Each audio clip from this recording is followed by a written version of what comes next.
Bersumpah bahwa saya akan memenuhi tugas dan kewajiban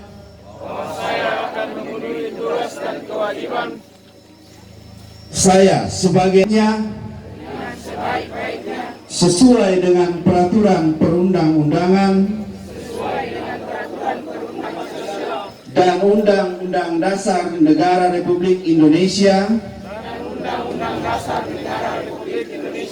tahun 1945.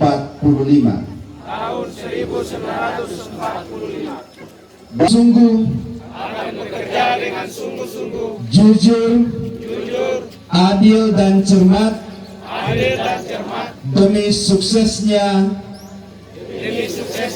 pemilihan Bupati tahun 2020 dan Wakil Bupati Toraja Utara tahun 2020. Tegaknya demokrasi dan kepentingan negara kesatuan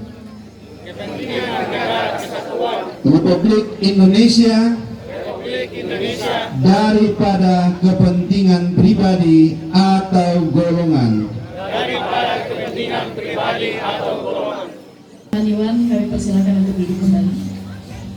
Beritakan oleh Ketua KPU Kabupaten Toraja Utara.